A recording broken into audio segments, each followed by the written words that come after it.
শিলচৰৰ জনৈক স্বয়ম্ভু চিকিৎসক পুলক মালাকাৰৰ বিৰুদ্ধে ৰুজু হৈছে গোচৰ ৰুজু কৰিছে অসম কাউন্সিল অফ মেডিকেল ৰেজিষ্ট্ৰেশ্যনৰ হৈ ভিজিলেন্স অফিচাৰ অভিজিৎ নেওগে গোচৰৰ তথ্য প্ৰমাণ সহ শিলচৰৰ দুখন নাৰ্ছিং হোমৰ নাম উল্লেখ কৰা হৈছে এখন হ'ল শিলচৰ গ্ৰেছৱেল হস্পিটেল আন এখন হৈছে শিৱসুন্দৰ নাৰী শিক্ষাশ্ৰম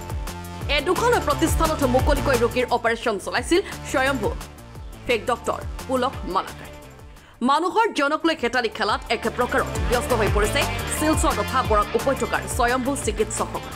আনফালে জিলা যুটীয়া স্বাস্থ্য বিভাগ নীৰৱ দৰ্শকৰূপে অৱতীৰ্ণ হৈছে চকুমুটা গুলিৰ ভাওত বৰাকৰ স্বাস্থ্য বিভাগসহ জিলা প্ৰশাসন তদন্ত হ'ব লাগে বেচৰকাৰী মালিকাধীন স্বত্ব অধীনত থকা হাস্পতালৰ ওপৰতো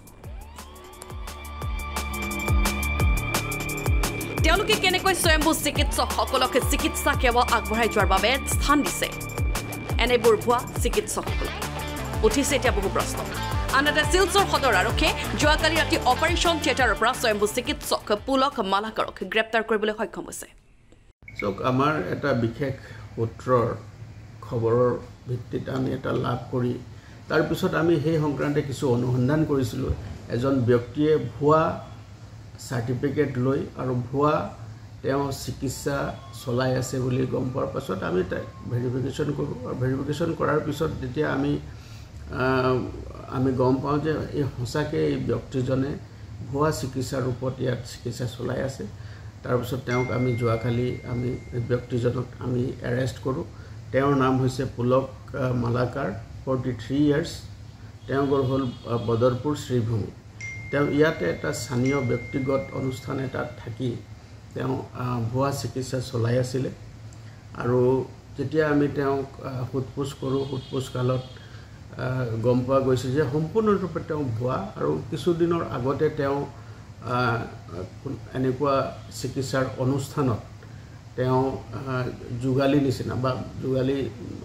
নিচিনা মানে তেওঁ 4th গ্ৰেডৰ কাম কৰিছিলে আৰু তাৰ পিছতে তেওঁ ভুৱা সাৰ্টিফিকেট লৈ তেওঁ এটা চিকিৎসক লৈ নিজকে চিকিৎসক হিচাপে তেওঁ নিজকে উত্তৰণ কৰে ইয়াৰ ফলত আমি দেখা পাইছোঁ যে তেওঁ যোৱা 2016 চনৰ পৰাই তেওঁ ইয়াত এই ভুৱা চিকিৎসা তেওঁ কৰি আছিলে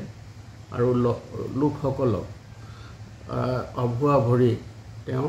টকা পইচা তেওঁ সৰকাইছিলে গতিকে এই সংক্ৰান্তে তেওঁক সোধপোছ কৰাৰ পাছত এটা আমি মোকৰ্দমা ৰুজু কৰোঁ সদৰ থানাত আৰু মোকৰ্দমাৰ নম্বৰ হৈছে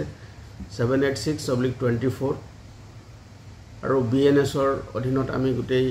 ভাৰতীয় ন্যায় সংহিতাৰ আধাৰত আমি গোটেই কেছটো ৰেজিষ্টাৰ কৰিছোঁ আৰু আমি বৰ্তমান অনুসন্ধান চলাই আছোঁ তেওঁ এটা ভাৰতবৰ্ষৰ এটা ৰিনাউণ্ড আৰু এটা অনুষ্ঠানৰ চিকিৎসা মহাবিদ্যালয় শ্ৰী ৰামচন্দ্ৰ ভাঞ্জ চিকিৎসা মহাবিদ্যালয় কটকৰ তেওঁ সাৰ্টিফিকেট তেওঁ ভুৱা সাৰ্টিফিকেট এটা তেওঁ আমাক দেখুৱাইছে আৰু সেইটো আমি যেতিয়া সত্যাপন কৰোঁ সেইটো সম্পূৰ্ণৰূপে ভুৱা বুলি প্ৰমাণিত হৈছে আৰু তেওঁ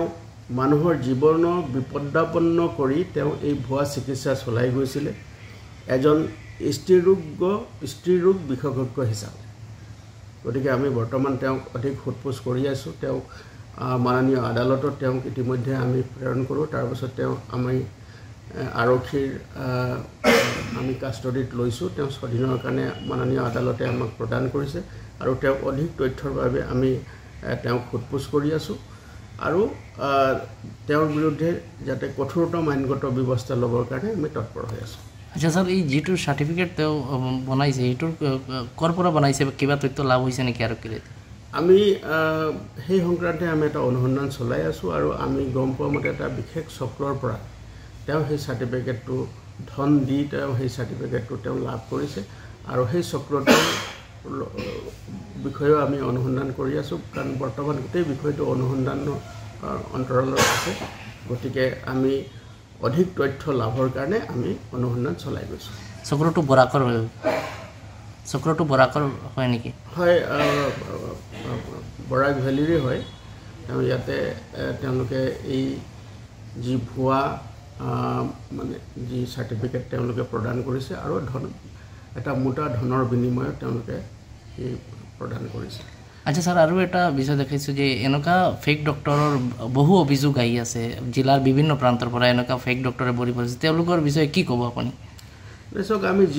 যিবিলাকে আমি য'ত আমি অভিযোগ পাইছোঁ আৰু সেই অভিযোগ পোৱা সকলোবিলাক বিষয়ে আমি চালি জাৰি চাই এনেকুৱা যদি কিবা কোনোবা লোক থাকে যি এনেকুৱা ধৰণৰ মানুহৰ জীৱন বিপদাপন্ন কৰি আৰু এনেকুৱা ভুৱা চিকিৎসা চলাই আছে বা এনেকুৱা ধৰণৰ তেওঁলোকে ব্যৱসায় কৰি আছে, তেওঁলোকৰ বিৰুদ্ধে আমি কঠোৰতম আইনগত ব্যৱস্থা ল'বৰ কাৰণে তৎপৰ হৈ আছোঁ। আৰু যিসকলে এনেধৰণৰ ভুৱা ডিগ্ৰীধাৰী লোক আছে আৰু তেওঁলোকে মানুহৰ যিসকলৰ ৰোগী আছে, যিসকল মানে ডিষ্ট্ৰেছ মানুহ আছে, সেই সকলোকে এটা ভুৱা চিকিৎসা প্ৰদান কৰি ধন আৰ্জন কৰা, অবৈধ ধন আৰ্জন কৰা যিসকল লোক আছে তেওঁলোকৰ বিৰুদ্ধে আমি খবৰ পোৱাৰ লগে লগে আমি তেওঁলোকৰ বিৰুদ্ধে আমি কঠোৰতম আইনগত ব্যৱস্থা গ্ৰহণ কৰিম। গোপীপালৰ ৰিপৰ্ট, এণ্টনি ফৰ আছাম।